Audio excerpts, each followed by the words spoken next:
So, magandang hapon po sa inyong lahat. Kahapon sa ating hearing, halos malunod tayo sa dami ng revelasyon na nanganak pa ng mas maraming tanong. Una na dyan, totoo kaya na Chinese talaga si Mayor Alice Guo? Importante yung itanong dahil si Mayor Alice na walang record dito sa bansa ang siyang naging instrumento para makapasok ang napakalaking kumpanya ng Pogo sa Pilipinas na ayon sa Intel ay sangkot naman sa hacking at surveillance activities lalo na sa mga government websites. Ayon mismo sa mga taga-Bamban, bigla na lang lumutang ang pangalan ni Mayor Alice Guo noong eleksyon noong 2022. May nakakakilala kaya talaga sa kanya, sa sarili niyang bayan? Mayor Alice was catapulted to power in a small town in Tarlac. But does she have the public records that will undoubtedly establish her identity as a Filipino national? Kung yung iba sa atin, hirap na hirap kumuha ng national ID dahil kulang sa papeles, o kaya nadidelay sa paghahanap ng trabaho dahil hindi makakuha ng school records. Ikumpara natin yan kay Mayor Alice, base na rin sa hearing kahapon. Dahil siya nagkaroon ng negosyong babuyan, naging incorporator sa isang complex, at higit sa lahat, nakapag-file ng candidacy kahit manipis ang mga dokumento niya. Natuklasan natin na wala siyang hospital record of birth. Kahit mga nung school, wala.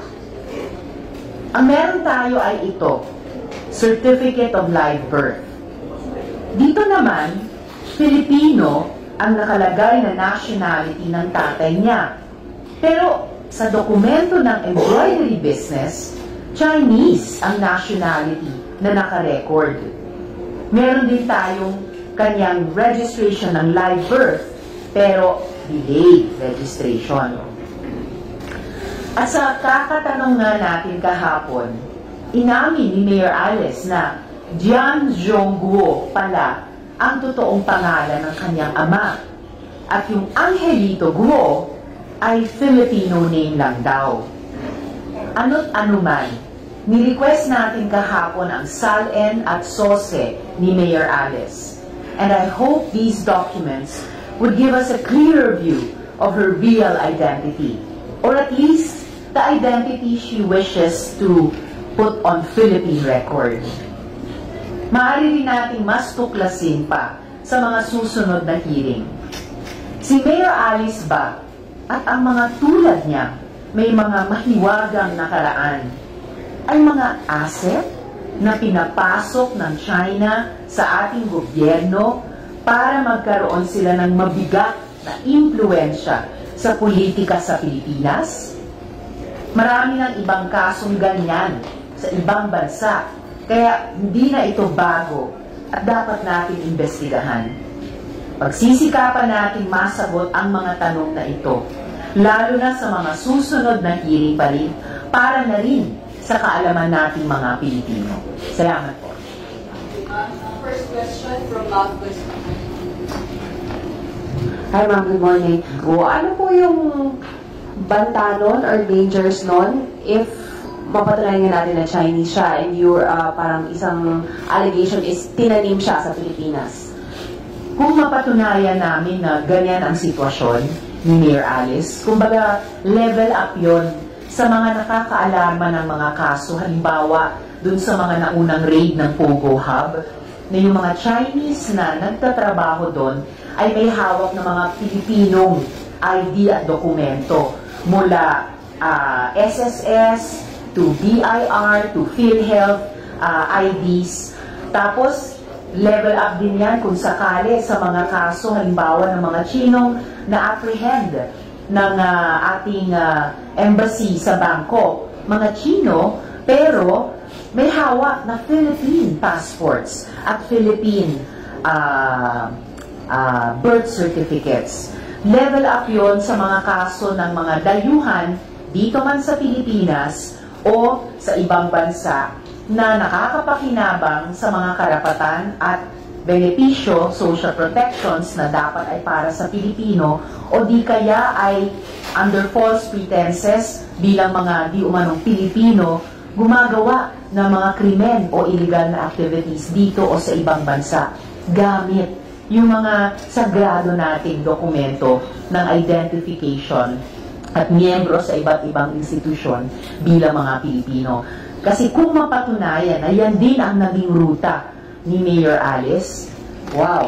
So hindi lamang binabastos yung integrity ng ating mga institusyon na nag-i-issue nitong mga dokumento ng identification, mapapatunayan kung sakali na ginamit na ito upang magkaroon ng foothold.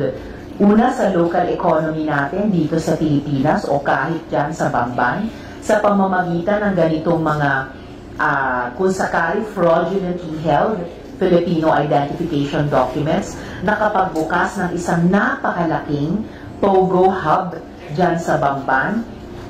Halos 8 hectares ang laki, 36 buildings ang nakatayo at may mga kapansin-pansin, mga pambihirang mga features na buildings at nakapag-file pa ng Certificate of Candidacy, nakatakbo at nanalo bilang isang Pilipino, bilang isang local government official. So, kung mapatunayan namin na ganyan ang sitwasyon, ang bigat talaga ng implikasyon. And last but not the least, kung mapatunayan pa yung mga iniimbestiga ngayon ng iba't ibang intel agencies ng ating gobyerno, yung anggulong may surveillance at mayroong hacking activities dyan sa POGO Hub sa Bamban, maitatanong, yan ba ay isang matagal nang ipinlano at inilatag na plano gamit ang di umanong kunwaring Filipino identity ni Mayor Alice para magkaroon ng isang foothold pati sa ating political at lumalabas national security sector. Din na po sa issue ni Colonel Boyacao. Yes. Yesterday, you mentioned na nirelieve siya sa pwesto. Yes. Nagkaroon na po ba ng linaw kung bakit nangyari to? And would you assume, like from an outsider, parang meron bang tinatatakpan kaya inalis siya bigla dun sa pwesto niya? I can't firmly assume yet, pero talagang nakakatawag ng pansin at duda yung timing at saka yung sequence of events. Pagkatapos ng isang matagumpay na raid na ang yaman-yaman na naipakitang na raid at napaka-custody ng PAOK sa tulong ng Police Colonel Ian, sa halip na gantimpalaan siya sa loob ng PNP bilang isang professional na police officer, bakit tila hindi kinilala yung kanyang magandang trabahong ginawa, mabuting trabaho, na parusahan pa dahil tinanggalan pa ng kasalukuyang posisyon at inilipat bigla sa ibang lugar. Pending pa rin ang query ko sa CIDG tungkol sa naganap na iyon at pending din ang tanong na iyon. Inulit ko sa kanila paglabas ko sa hearing dun sa pumalit kay Colonel sa kanyang kasalukuyang tungkulin. Last na lang po for me. Meron na pong investigation na possible na si Mayor Alice ay protector nung POGO Hub na yun. Do you think meron pa pong ibang mga government agencies or government officials na nakatulong po kaya ang tagal din lang nakapag-operate? Thank you po.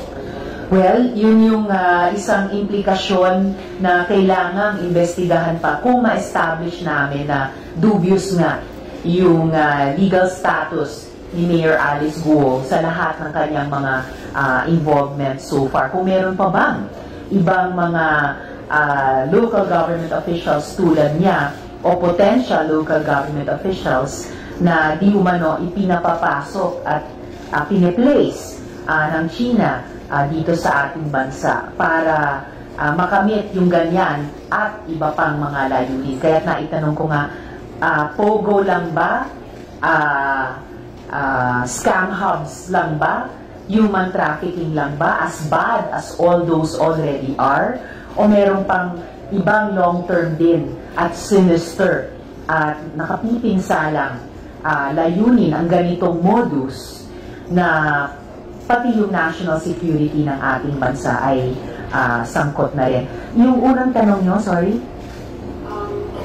Meron pa from other, possible na meron pa ibang There was another part ng unang tanong na miss ko, I was working backwards. Well, nagsalita rin kahapon sa hearing ang taga-Department of Justice, tama ba? Was it DOJ or ano? Na nagkaroon ng task force, kanilang inimbestiga itong iba't ibang mga aspeto pagkatapos ng raid, nagsumite na sila ng kanilang DOJ ba? DILG? It was DILG, opo. Dahil nilinaw nga ulit nila na wala silang kapangyarihan sa ngayong, sa ilalim ng mga kasalukuyang batas, magkaroon ng disciplinary action or kahit pa nga a certain kind of investigation sa mga possibly erring local government officials. Pero nagbuo ng task force si Secretary at nabuo na nila yung kanilang mga findings at recommendations at kanilang isinumite sa Office of the Ombudsman na isa sa mga constitutional bodies natin or government bodies na pwedeng magpataw ng kanyang klaseng disciplinary action. At nasabi naman nung resource person mula sa DILG kahapon, si ASEC Attorney Benitez, opo, na meron talaga silang findings of possible administrative and criminal violations na maaaring mag-subject sa ilang mga local government officials ng Bamban sa pagpaparusa at may mga rekomendasyon sila. At nasabi din naman nila na isa sa mga local government officials na kasama dun sa kanilang findings at recommendations ay walang iba din na kundi si Mayor Guo. Ma'am, I'm curious lang, what was going through your mind during the hearing yesterday nung narinig nyo na homeschooled si Mayor Alice, na at 17, sabi nyo 17 years old na na-register yung birth niya? Yes. Well, kaduda-duda na naman, sabi niya homeschooled siya, elementary hanggang high school, pero hindi niya masabi yung homeschool provider. Sorry na lang, naging homeschool parent din ako, kaya alam ko ang bawat estudyante at magulang na nag-homeschool ay meron kaming homeschool provider. So, bakit hindi niya alam? Ang nasabi lang niya ay pangalan ng kanyang tutor. Nagkamali pa nga na tutor daw, sa homeschooling nga, magulang ang pangunahing nag-homeschool. Tapos, delayed ang registration ng kanyang birth. So, bukod sa walang hospital record of birth, dahil sa bahay daw siya ipinanganak, na hindi naman niya masabi saan yung bahay na iyon, kung saan sila ipinanganak, ang registration of birth niya sa ating PSA ay 17 years late. Dahil 1986 sila di umano ipinanganak, registered ang birth noong 2003. So, pending pa rin yung tanong ko sa kanila, bakit? Bakit ganyan kalit? Hindi na naman nila masabi kahapon. Nakakatawag pansin nyo dahil apparently, sa research namin, sa ibang mga bansa, may ganyan din modus. Sa mga ipinapasok na mga dayuhan, eventually, doon magpapanggap na local, na national, doon sa bansang iyon. And then may gagawin na iba't ibang gawain na yung iba ay hindi po kanais-nais. Kaya, importante yung pending na tanong kung iyon kay Mayor Guo.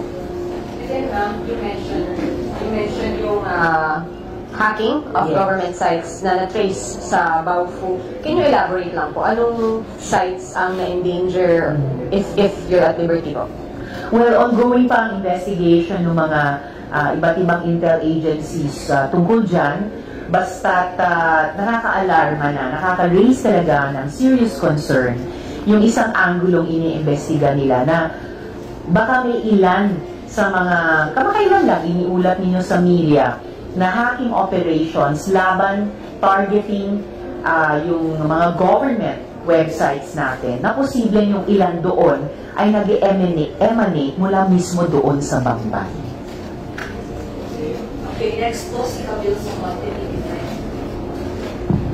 Ma'am, po recently po, Chinese Embassy claimed na there was conversation recording between a personnel from Chinese Embassy and AFP Westcom regarding doon sa kiniklaim nila na new model na allegedly nag-agree yung government. So we're still asking right now if they will provide the actual recording, and AFP Westcom hindi pa po sila nag-react regarding this. But if indeed, ma'am, let's say they provided the Chinese Embassy na may ganitong recording, may transcript, ito rin ba, ma'am, yung dapat na imbestigahan? And we're also asking then, ma'am, the Chinese Embassy if indeed AFP Westcom is aware if the conversation is being recorded. If that's the case, ma'am, will they also be liable? Kasi di ba, alam naman natin na kapag ganyan yung mga conversation, dapat both sides ini-inform if the conversation is being recorded. Well, basang-basa na ang papel ng China sa mga bagay na dapat nilang i-inform, na hindi nila ini-inform, o mga bagay na kung meron man, na hindi nila dapat sinasabi, pero sinasabi nila. Grabe ang information warfare talaga na wini-wage ng China. At dahil ganun ang katapat din natin, no? Hindi lang yung pambubuli nila sa West Philippine Sea, hindi yung klaro at napaka-dubious na papel dito sa mga POGOs, hindi lang yung questionable majority interest sa ating national grid. Dahil ganito rin ang information warfare at influence operations na wini-wage nila. Lalong dapat nating pagpursigihan to get at the truth and to uncover what is just smoke and mirrors sa kanilang ginagawa. So kung meron talaga silang recording at kung meron talaga silang transcript, they should at the least make it available to the government, to the executive. Dahil seryosong claim na naman nila iyan ng isang, ano po yun, yung agreement, what do they call it? New model, yung sinasabi, yung pinangangalandakan na naman nilang new model dyan sa West Philippine Sea. The last I heard, the only model is under the UNCLOS. The last I heard, the only model is yung pagkapanalo natin sa Hague Tribunal. And the latest I heard, ang pinakabagong bahagi ng solo at totoong model ay yung kapapasalan namin na Maritime Zones Act. So that's a serious claim on their part. Pinakabago na naman nilang kiniklaim sa ating karagatan, sa ating teritoryo, sa ating exclusive economic zone. At I cannot speak for the AFP Westcom, pero yung Department of National Defense, si Secretary Chodoro has already warned us also na baka pinaghahati-hati tayo ng China para i-divert yung atensyon natin lahat sa mga violent, aggressive at saka dangerous moves nila laban sa iba't ibang vessels at mamamayan nating mga Pilipino sa karagatan. Hindi pa man nagsalita yung AFP Westcom, nagsalita na nga yung DND at si Presidente mismo has been speaking about these various actuations of China, whether sa West Philippine Sea or sa embahada nila dito sa Pilipinas. So, kung may kiniklaim silang ganoon, patunayan nila, and then of course that would become material sa inaabangan ko pang investigasyon ng resolution ko on the gentleman's agreement or agreements, kung mas marami man yun na kiniklaim ng China. Na-refer na rin po iyon sa Committee on Foreign Relations, and inaabangan ko na lang hanggat maaga sana yung pagdinig doon. Regarding the, ma'am, sinasabi nyo nga na parang yung information warfare kasi yung nangyayari dito, no? Since magko-conduct na tayo possibly ng itong hearing, meron ba tayong caution, for example? Kasi there possibly mga ilang senators na po nagsabi na may mga sensitive information na ma-discuss, and obviously the other side is also monitoring what is happening. Are you planning na may mga certain topics na gawing executive instead na public, and then piliin lang yung mga, hindi masyadong, that would not jeopardize our national security? Posible naman yun. Sanay na sanay ang Senado at ang lahat ng senador na kapag may hiniling ang isang resource person at pinagbigyan ng chair at wala namang mag-object sa aming mga senador na miyembro ng komite o kahit sinong senador, madali namang pumasok sa executive session. Anyway, minded ang buong Senado na ang taas ng interes ng publiko sa ganitong mga issue. Recent surveys have even showed na gusto talaga ng karamihan ng mga Pilipino na umalis ang China sa ating bahagi ng dagat.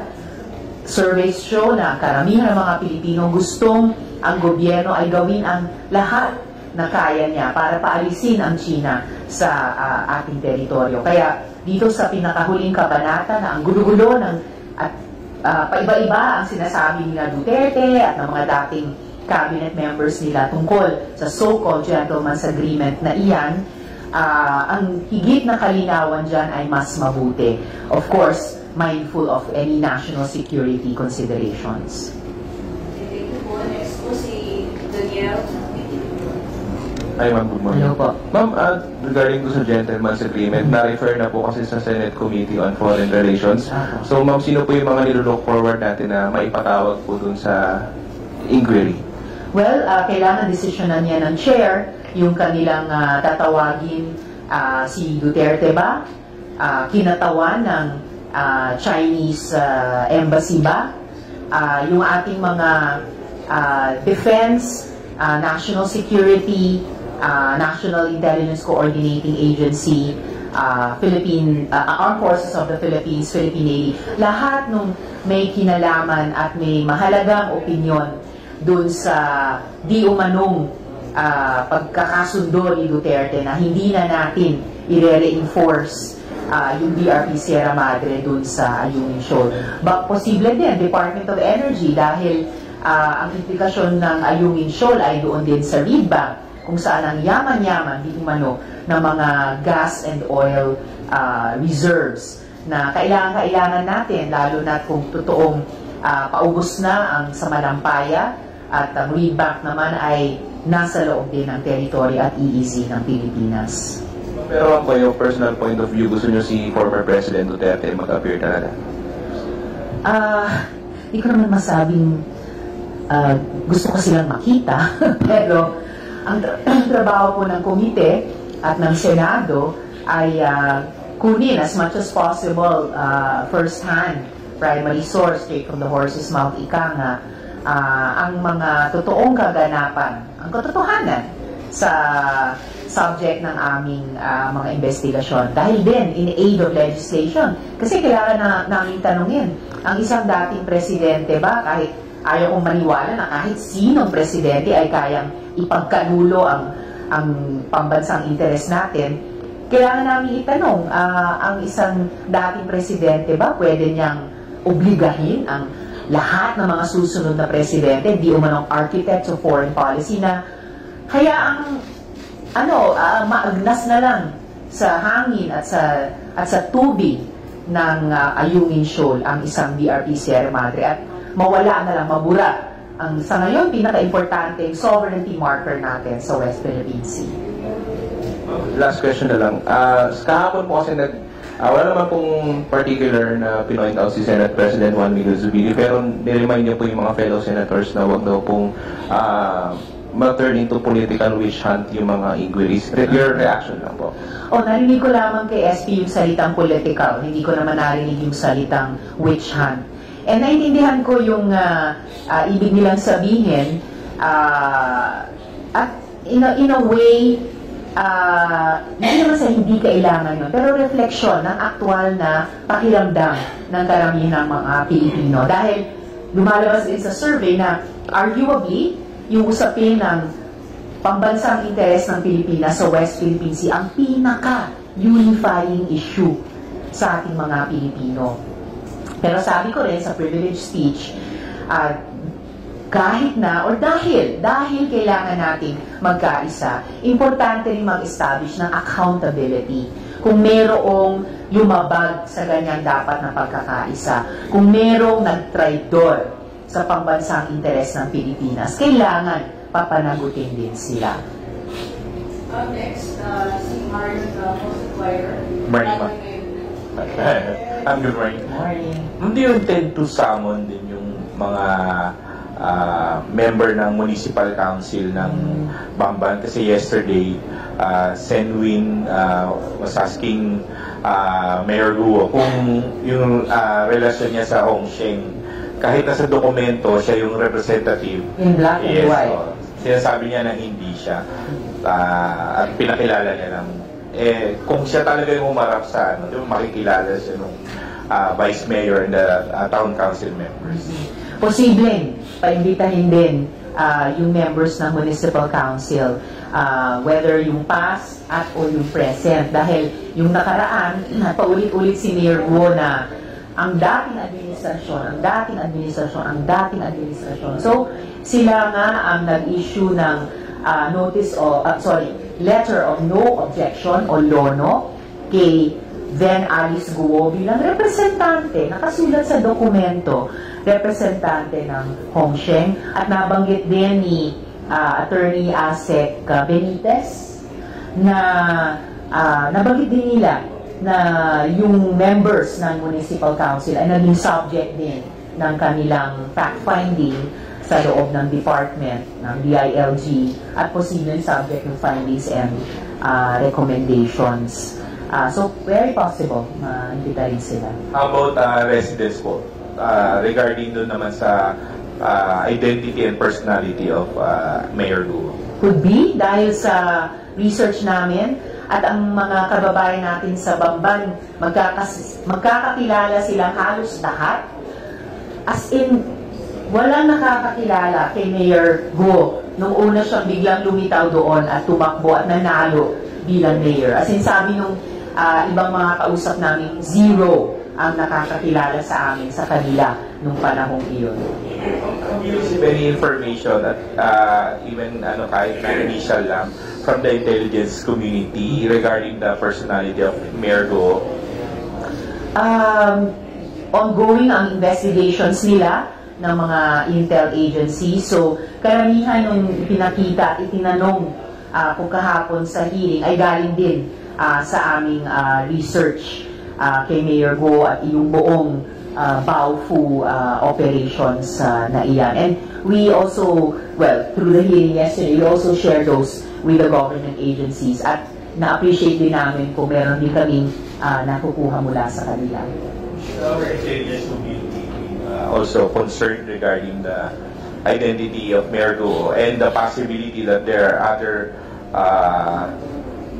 persons na galing sa China na pumasok hindi lang sa politika pero sa business community, ibang sectors, even from the media. I'm sure they're very concerned dahil sila yung bahagi ng ating national defense and national security establishment na mandato nila siguruhin na on the level yung totoo yung mga bona fides ng iba't ibang mga taong pumapasok dito sa ating bansa, lalo na mga dayuhan. Halos hindi naman na nila kailangan sanang pumasok sa ekonomiya natin dahil thriving naman yung Filipino-Chinese community natin ng mga Pilipino. Ang nakakabahala ay kapag itong mga dayuhan ay pumapasok dito sa ating bansa and then either pumapasok sa pamamagitan ng economic activities, lalo na nitong napaka-negatibong POGO, para magkaroon ng entry point sa ating politika. So I'm sure very concerned ang intelligence community ng Pilipinas dyan. I'm sure inaalam po nila iyan. Ang next segue to guys. Paulit-ulit na lang yung involvement ng POGO sa mga criminal activities like human trafficking, cyber fraud, tapos ngayon, pati mga local executives na sasangkot na. So, hindi ba bibilisan na ng Senate yung approval sa committee report na nagsusulong ng total ban sa POGO, kaya ay mag-legislate ng batas para talagang may pagbawal na yung POGO sa bansa? Yes, dapat lang namin gawin yun. Pinirmahan ko yung committee report ng Committee on Ways and Means, chaired ni Chair Sherwin Gatchalian, and I'm just waiting na ma-actionan na namin yon in plenary. Or, gaya ng itinanong ninyo, kung kailangan pang magpasa ng batas para lang kontrahin talaga with the force of law yung naging polisiya, in effect, ni Duterte noon na buksan talaga ang bansa natin sa POGOs, we should do that now, whether through the committee report or through a bill passed into law. Kasi ano pang iniintay natin? And in the meantime, nanawagan ako ulit kay Presidente sa hearing kahapon. Kung gusto talaga nilang sumpuin ang krimen, kung gusto talaga nilang inip in the bud yung banta sa pambansang seguridad nitong mga POGO na to na kuta ng mga krimen, kuta ng mga operators ng suspected na surveillance at saka hacking. First big step nila, iba na ang POGO, palabasin na ang POGO. Bakit dito sa Senate hindi pa talakay at ma-approve yung committee report, and then bakit din parang walang action ang executive kahit ang dami na nga akong insidente na nangyayari na yung mga police nire-raid yung mga POGO na involved sa human trafficking at kung ano pang criminal activities. Kakailanganin yung itanong sa Senate leadership, hindi sa akin, kung kailan namin na-actionan yung committee report. Dahil isa ako at may majority number ng mga miyembro ng komite, handang-handang suportahan ang Senate leadership sa pag-approve at pag-adopt ng committee report na yun. Kasama yung rekomendasyon na paalisin na ang mga POGO na iyan sa loob ng 3 buwan. And as for the executive, hindi ko alam anong iniintay nila. Napakayaman na ng findings and recommendations ng marami-raming Senate committees. Simula noon sa Senate Committee on Labor na nag-imbestiga sa yung mga illegal foreign workers sa mga POGO. Yung amin sa Senate Committee on Women, 4 na taon running na yung POGO-related prostitution, illegal recruitment and detention, pastilla scam, hanggang itong human trafficking, cyber scamming, at ngayon national security implications pa.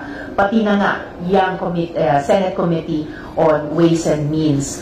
At mga findings pa na ang laki ng pagkakautang ng POGO in the form of taxes sa ating gobyerno. So, sunog na sunog yung mga naunang pangako nila panahon ni Duterte na magpapasok sila ng malaking kapital, kikita ng malaking kita, revenues para sa gobyerno, marami daw i-empleyo na Pilipino. Anong nangyari?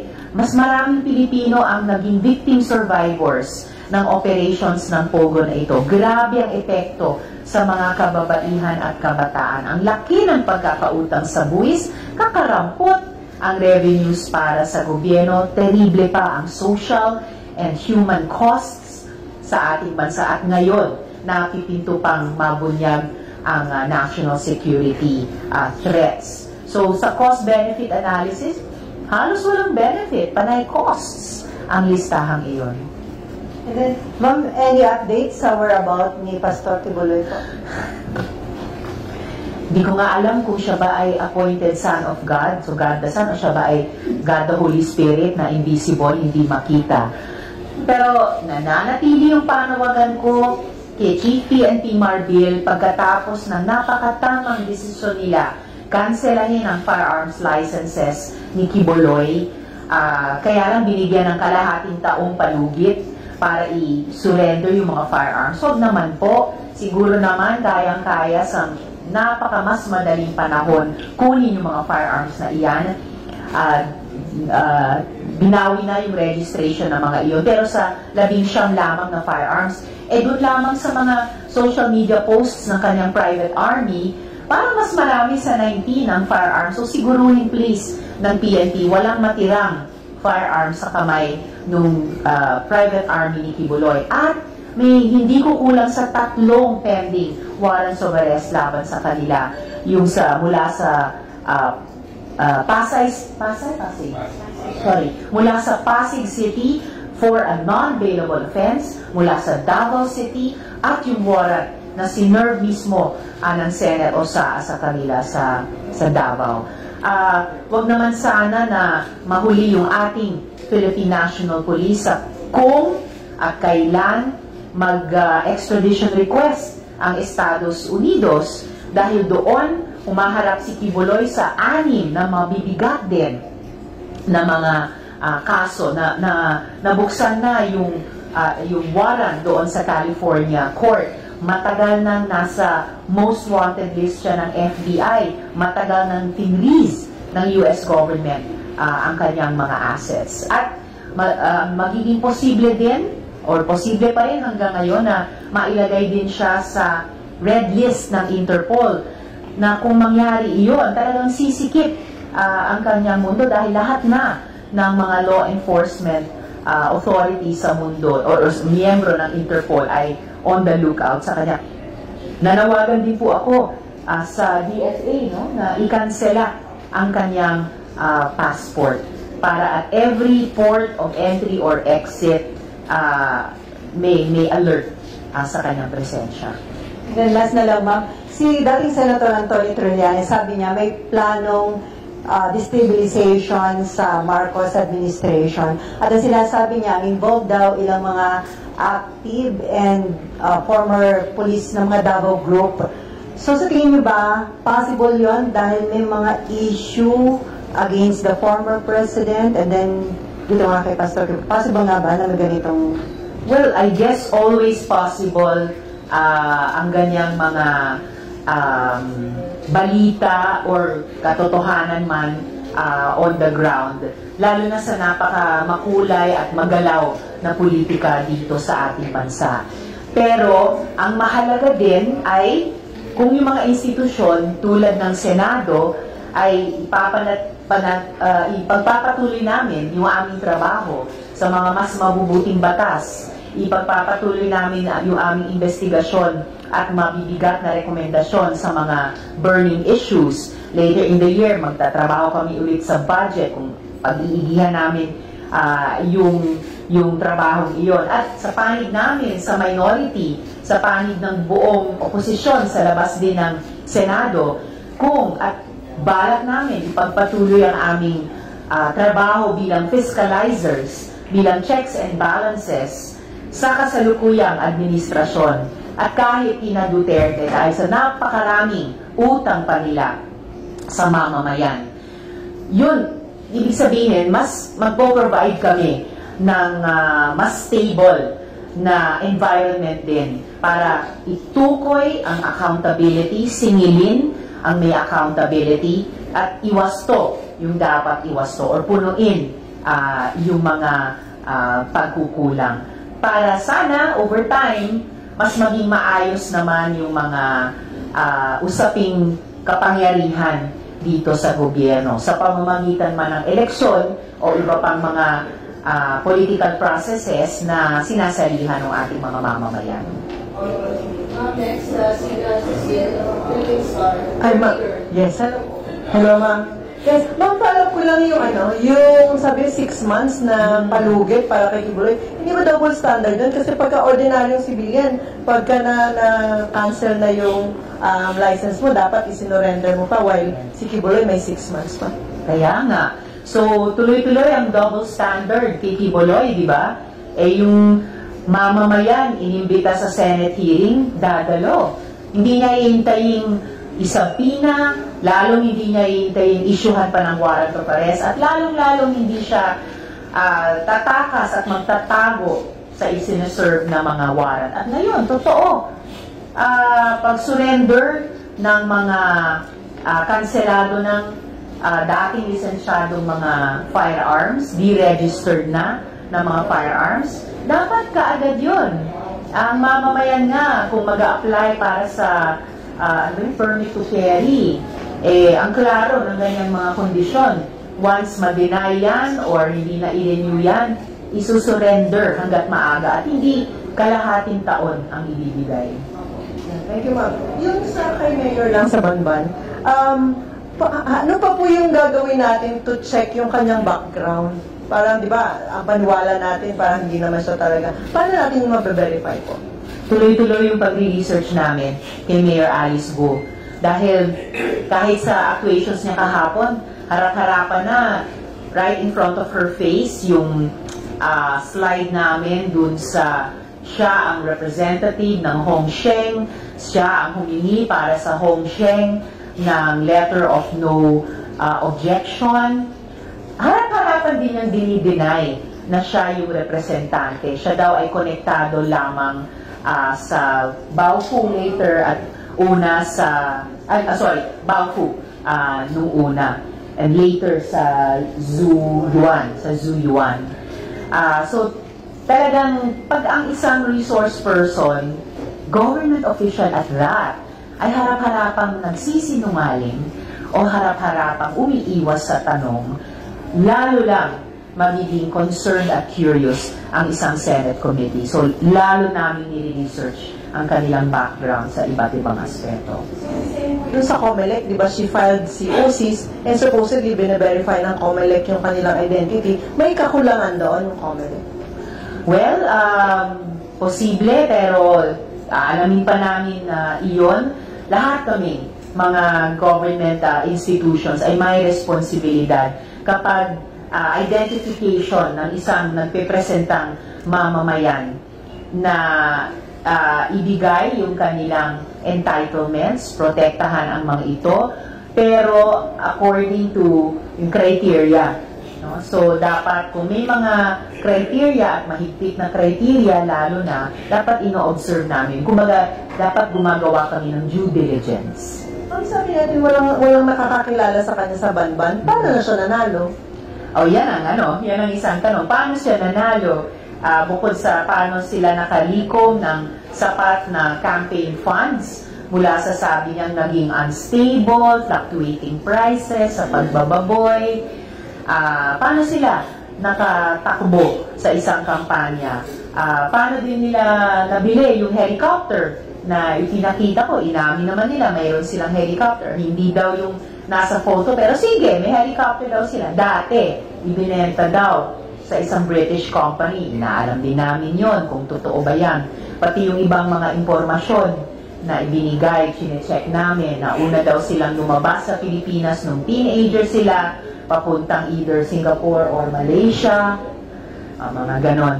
Paano siya nanalo? Interesante, baka maitanong din sa mga residente or kung imbitahin sila bilang resource person. Last na ma'am, di ba nanganganak yung issue dito? Initially sa women, hindi po ba parang another resolution is needed? Kasi parang outside of women na, parang meron ng pwede ng blue ribbon and all. Ano po, do you plan to file other resolution to parang call for another investigation? Salamat po. Sa ngayon, hindi ko pa nakikita kailangan maghain ng bagong resolusyon dahil itong pag-o-ocular at pag-imbestiga namin sa mga raided na POGO hubs ay nagsimula talaga doon sa unang-unang. Nanganak lamang ng nanganak, tatlong generation na ng mga issue doon sa POGO-related prostitution. At hanggang ngayon, yung mga nare-rescue na mga Pilipino, Vietnamese, Malaysian, at Chino rin na mga human trafficking victims, pinilit na mag-cyber scam. Yung pala, nandun na sa isang complex ng Baofu na may posible din palang mga surveillance at saka hacking activities. May maraming kababaihan pa rin nabibilang doon. So far, sumasapat pa itong investigasyon ito. Next, Din kay Go, yung do you entertain the idea may Chinese spies have infiltrated some of the offices like the PSA, Philippine Statistics Authority, or the Bureau of Immigration, given yung sa nangyari kay yung sa situation with Mayor Go? I hope not infiltrated physically. It's bad enough kung kinokorrupt yung mga ahensya natin. Tulad nung naipakita sa investigasyon namin sa Bureau of Immigration, kaugnay ng Pastilla scam. Kaya naitanong ko nga, ito bang nakakahawak ng Filipino IDs at identification documents ng mga dayuhan, lalo ng mga Chino, ay bagong yugto ng Pastilla scam? Buhay pa ba yung business model na iyon? Binago lang nila yung struktura. So, I hope hindi physically infiltrated yung ating mga government agencies dahil masahol na nalalagyan or nakokorrupt gamit ng pera yung mga ahensyang ito sa pakinabang ng mga dayuhan na mayroong mga malaying interest dito sa ating bansa. But ma'am, if that is the possible scenario, ano yung pwedeng disciplinary action or sanctions against these officials, PSAs or immigration officials, ma'am? Well, yun yung pag-aaralan pa ng komite once finally makasulat kami ng committee report, lalo na dun sa section ng recommendations. And ongoing pa rin nga naman yung mga investigasyon ng mga intelligence agencies dun nga sa anggulo ng surveillance and the hacking. Kung mapatunayan nila iyan, dagdag na accountabilities yun sa mga nagbigay daan sa pagtatayo ng Baofu Pogo complex na iyan na naging lugar din pala ng ganyang mga activities na hindi lamang masama sa ating mga mamamayan at mamamayan ng iba pang mga bansa sa Asia, hindi lang masama sa ating ekonomiya, masama pa sa ating national defense. Next, si Charlie Margan. Good morning po, ma'am. Kasasabi lang po ni DILG Chief Abalos na yung kampo raw po ni Pastor Apollo Kibuloy is nakapag-surrender na daw po ng 5 baril sa Davao Police. And may we get your comment on this po, ma'am? Okay, 5. Well, that's a start. Pero 25% lang po yun ng 19. At yung 19 ay mukhang base lang sa social media photos ng private army ni Kibuloy. Kahit yung 19 ay isang maliit na bahagi lamang ng lahat na kanilang mayroon na sa kamay. Maalala din po natin yung testimony ni Elias Rene, ba? Yung gardener. Sabi ni Elias Rene, nasaksihan nila na noong pumunta doon sa Prayer Mountain si Duterte at si dating Mayor Duterte ng Davao City ay mayroong ibinaba, may dinalang mga sako-sako daw ng mga gamit at nung buksan daw ito ay nakita daw niya na yun ay mga baril. So, salamat sa update ni Sec Abalos, pero yung 5 ay isang maliit na simula lamang sa lahat ng dapat makumpiska ng PNP. Okay, last quick follow-up na lang po. Si Vicky Tulan and Arden Ramos. Ma'am, can you categorically say na Mayor Guo lied yesterday? She lied. There were several questions where she lied. Yung pinaka-stark and shocking example ay yung dininay niya na may connection siya sa Hongsheng. Nandun na nga sa mga dokumento ng municipal government na siya ngayon ang pinuno. So, kumbaga, institutionally, dapat pinaninindigan niya yon na siya ang representative ng Hongsheng na humingi sa noong municipal council ng LONO, Letter of No Objection. So, paano niya sasabihin wala siyang kinalaman sa Hongsheng? And I think there's a saying, most probably of the lawyers in Latin, na bad in one thing, bad in all. May kasabihan silang ganon.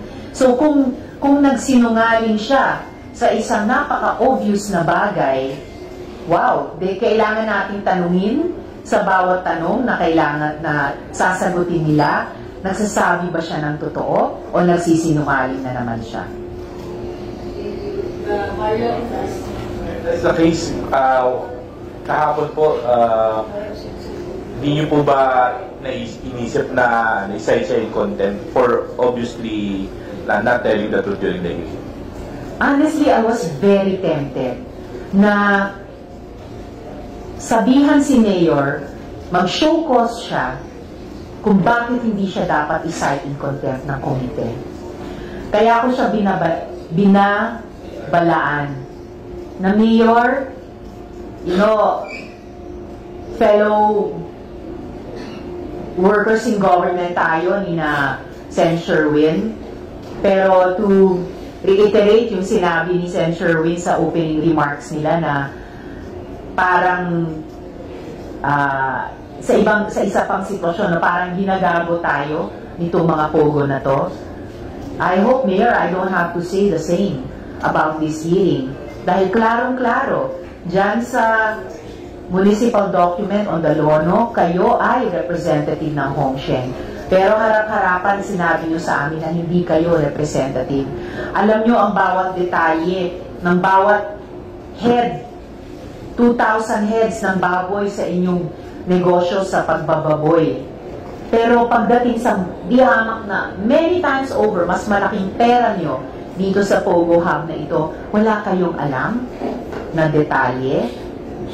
So, nakaka-insulto talaga. And so I confess, I was very tempted to cite her in contempt. How about the Falcor? What's their liability? Kasi they admitted that they have their own personnel, supposedly 24/7, watching over Hong Sheng and then Sun Yuan, and yet yung mga ganitong bagay nangyari pa.